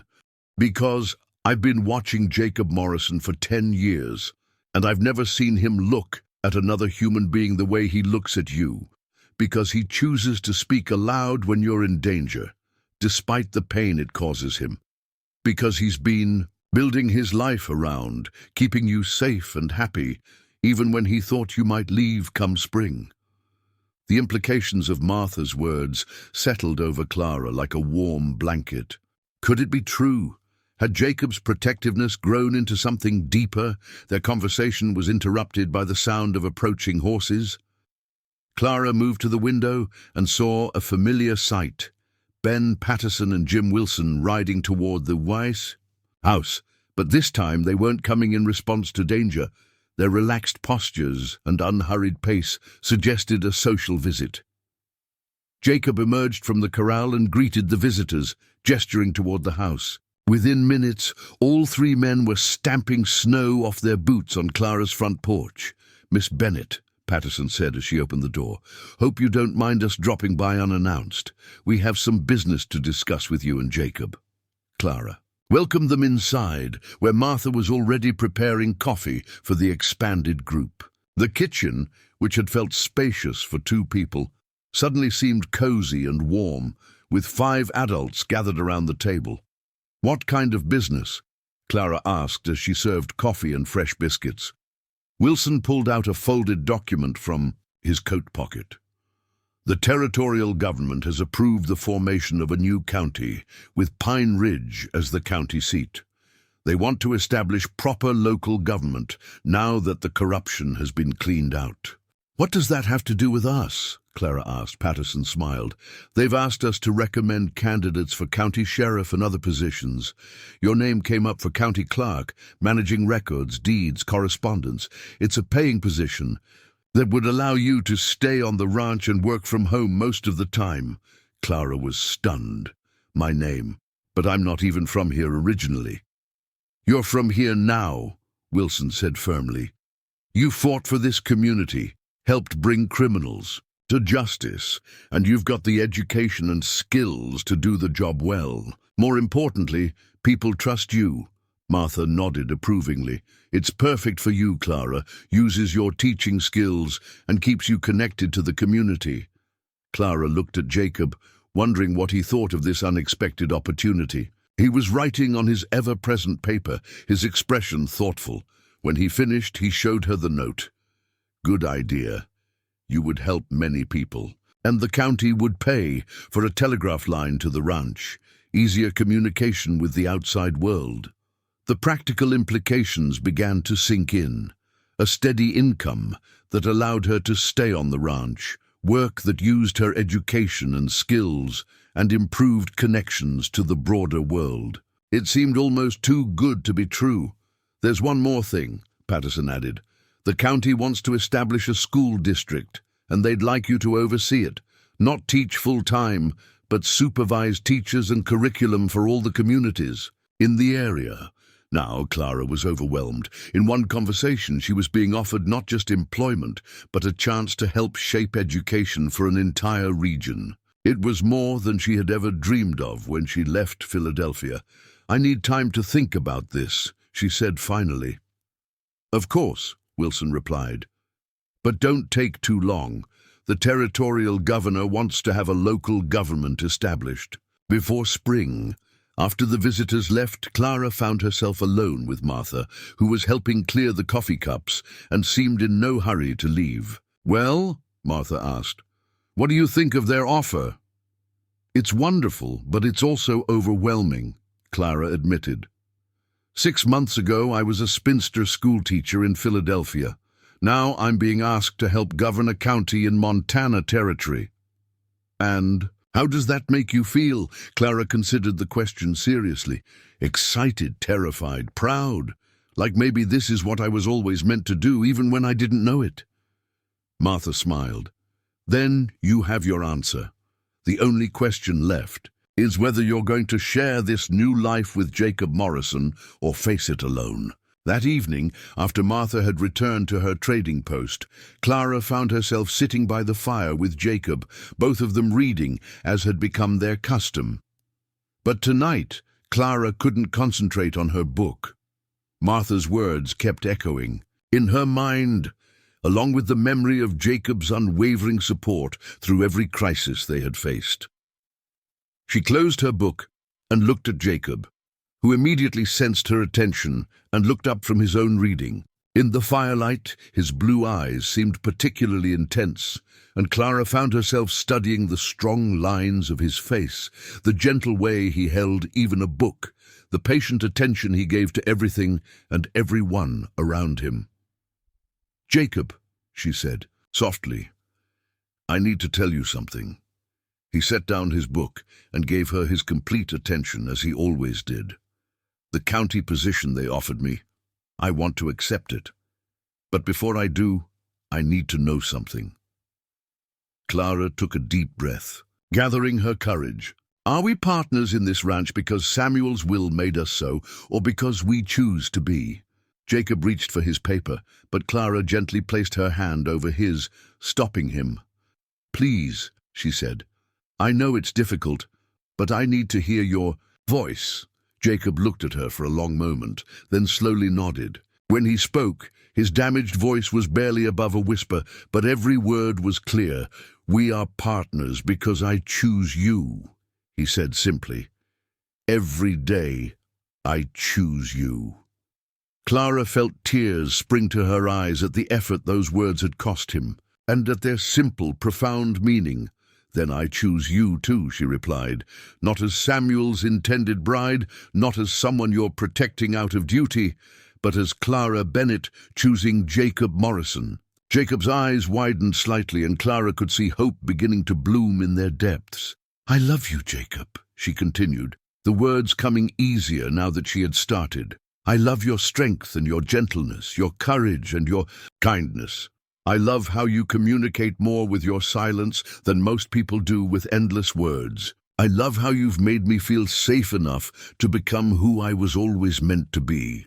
Jacob reached up and gently touched her face, his calloused fingers tracing her cheek with infinite tenderness. When he spoke again, his voice was stronger as, If her words had given him new strength, "I love you too, Clara Bennett, more than words can say, more than I knew was possible." The kiss that followed was gentle at first, tentative with the newness of spoken feelings. But as they both realized that their love was mutual and real, it deepened into something that promised forever. When they finally broke apart, Jacob rested his forehead against hers, both of them breathing heavily. "Will you marry me?" he whispered. Not because Samuel arranged it, not because the law says we're partners, but because we choose each other. "Yes," Clara replied without hesitation. "Yes, I'll marry you." Jacob's smile was radiant, transforming his usually serious face into something beautiful and joyful. He stood up and moved to Samuel's desk, returning with a small wooden box Clara had never seen before. Inside was a simple gold band, clearly handmade, with tiny flowers carved around its circumference. "I made this," Jacob said, his voice gaining strength with each word. "Hope someday you might want to wear it." Clara held out her left hand, watching as Jacob slipped the ring onto her finger. It fit perfectly, as if it had been made specifically for her. "When did you make it?" she asked. "After the blizzard. When I realized I loved you more than duty, more than Samuel's memory, more than anything."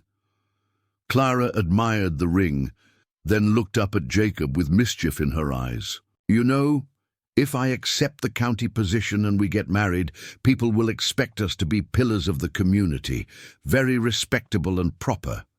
Jacob's grin matched hers. "Think we can manage that?" "Well," Clara said, standing up and moving closer to him, "we'll have to practice being respectable, but maybe we can start tomorrow."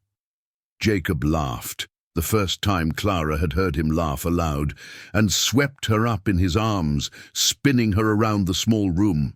When he set her down, they were both breathless and grinning like children. "Tomorrow," Jacob agreed. "Tonight we celebrate." 3 months later, on the first warm day of spring, Clara Bennett became Clara Morrison in a ceremony held in the main room of their ranch house. Martha Anderson served as matron of honor, while Ben Patterson stood as Jacob's best man. The new county judge performed the ceremony, and half the territory seemed to have turned out for the celebration that followed. As Clara and Jacob danced their first dance as husband and wife in the same room where she had once barricaded herself against rustlers, she marveled at the journey that had brought her to this moment. She had come west as a mail-order bride, seeking a new life, but had found something far more precious, a true partnership with a man who saw her as an equal, a community that valued her contributions, and work that made a difference in people's lives. The cattle rustlers were gone, justice had been served, and Pine Ridge was thriving under honest local government.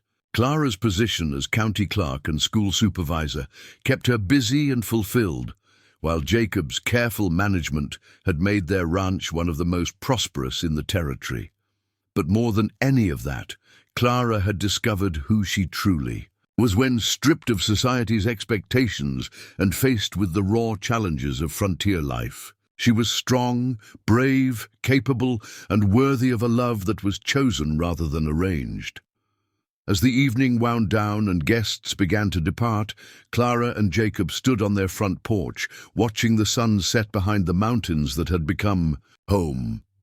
Clara's hand rested in Jacob's, her wedding ring catching the last rays of sunlight. "No regrets?" Jacob asked softly. Clara considered the question seriously, thinking of the comfortable life she had left behind in Philadelphia, the safe predictability she had traded for this challenging but rewarding existence. "None," she said, firmly. "This is exactly where I belong." Jacob squeezed her hand gently, and they stood together in comfortable silence, watching their new world settle into the peaceful quiet of evening. The mail-order bride had found her groom after all, not the one she had planned to marry, but the one she was meant to love. In the distance, a wolf howled in the mountains, its voice wild and free. Clara no longer found the sound frightening.